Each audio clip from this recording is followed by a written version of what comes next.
When the hand of God comes upon you, there are 5 dimensions of manifestation. The first dimension of the hand of God is that the hand of God provokes creativity. Anywhere the hand of God manifests, creation becomes possible. Psalm 95 verse 5. He said the sea is his and he made it, and his hand formed the dry ground. So the hand of God demonstrates power in creativity. You know, in Genesis chapter 1 verse 1, he said, in the beginning, Elohim created the heavens and the earth. Elohim means almighty. So he's still talking about power, but the dimension of power that creates is the hand of God. So anytime the hand of God comes upon you, don't just be excited, become creative. The second dimension of the hand of God is supernatural speed. 1 Kings 18 verse 46, and the hand of God was upon Elijah, and he outran the chariots of Ahab, even unto Jezreel. See, when we are talking the power of God, we are not just talking feelings. We are talking power that creates supernatural changes. You know what that means? The king represents status quo. That means the best of what can be obtained, he represents it. And his horses are the fastest. For the purpose of security, you never go to any land where anybody has a horse better than that of the king. But when the hand of God came upon Elijah, he outran the king and his chariots. That means if the hand of God comes upon your life, you will defy status quo. They told you civil servants can be wealthy, and then you now enter a frequency of speed. You receive salary for 2 years and you invest it in a business, and that business brings billions. And they ask you, how did you do it? It's supernatural speed. They told you this ministry you are going into, until you are 15 years, you won't succeed. You are 1 year, and you start doing what those who are 20 in it can do. It is speed. Yes, it may take somebody else 20 years. Nobody says it won't take me 6 months. If the hand of God comes upon you, you can outrun the chariots of Ahab. The third thing about the hand of God is that the hand of God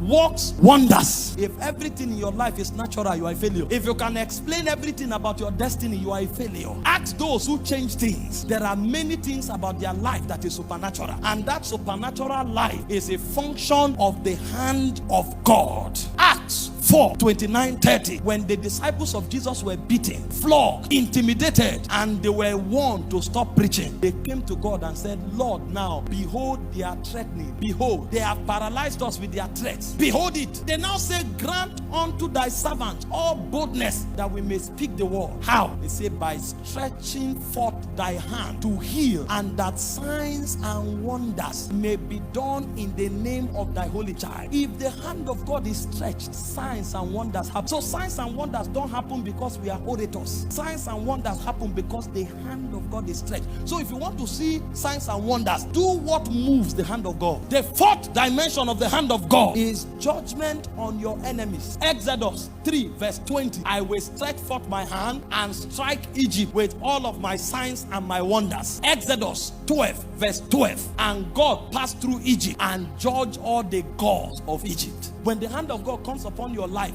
anybody who makes himself your enemy is in trouble. He said, gather together, you will scatter. Take counsel together, it will come to naught. Speak the word, it will not stand, for our God is in our midst. When the hand of God comes upon you, your enemies are not your enemies, they are the enemies of God. He said there's no enchantment against Jacob, there's no divination against Israel. Not because Jacob is strong, because the shout of the king is in the midst of them. He said though the enemy comes in, he said like a flood, the Spirit of God will lift up a standard. See, you don't know how the hand of God works. That's why you are having high blood pressure, because of your enemy. I've heard people threaten that I will die. I never prayed about it. I've heard people say all kinds of evil.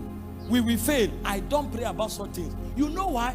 If the hand of God is upon me, that's one of the way he works. You will be sleeping, God will be walking, because he is your defense. He has become your fortress. And the final thing the hand of God represents is terror. Terror, terror, terror. Hebrews 10:31. Terror. When the hand of God manifests, your enemies are paralyzed. It is a fearful thing to fall into the hands of the living God. It's a fearful thing. Deuteronomy 2 from verse 24 to 25. It says, rise ye up, take up thy journey, go beyond the river Arnon. Behold, I have given unto you Sihon the Amorite, king of Heshbon. Begin to contend with him in battle and possess the land. Why? He said, I have put my terror upon you. Your enemies are paralyzed before you show up. That's why even those gossiping you, when you pass, they begin to confess, because there's something the hand of God does to you. And David knew this. He said, though I walk through the valley of the shadow of death, I fear no evil, for thou art with me. For thou anointest my head with oil, my cup runneth over. He said, in the midst of my enemies I can prosper. See, you don't only prosper where your friends gather. When the hand of God is upon your life, your enemies can surround you. You will still prosper because of what is happening to you. I make bold to tell you tonight that everybody that ganged up against you, from tonight there'll be confusion in their camp.